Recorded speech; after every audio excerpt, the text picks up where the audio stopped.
Roland Weary is a violent and brutal child who exemplifies Vonnegut's distaste of war and in its glorification.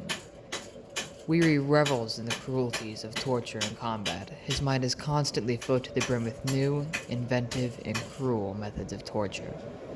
He is obsessed with cruelties and pictures war as a field in which he can earn his glory, making strong friends and to be loved by everybody, things he's lacked his entire life.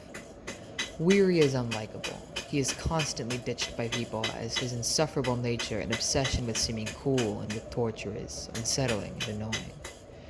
He feels like nobody likes him or respects him, a feeling that is totally correct, and because of this, he seeks glory and tries to make people respect him by bragging and envisioning himself as a hero, talking incessantly.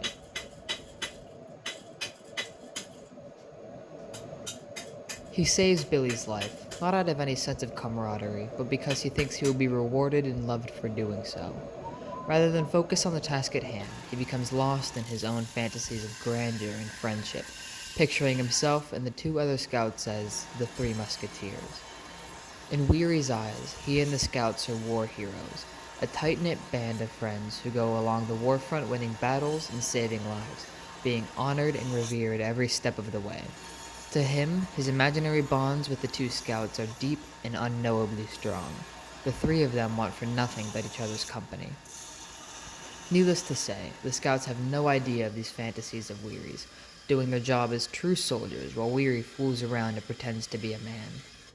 Weary glorifies war, thinking that it will bring him friendship and love and respect, envisioning it as a great adventure that he will conquer almost single-handedly with his tight-knit band in order to grow stronger than ever.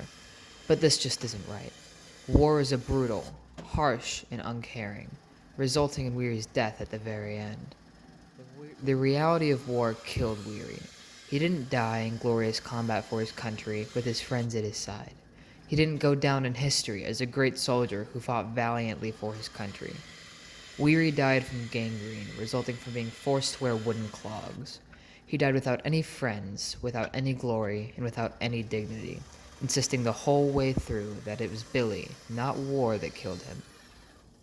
In writing Roland Weary as a puerile boy who has a glorious and totally false vision of war, Kurt Vonnegut's disdain for war shines through.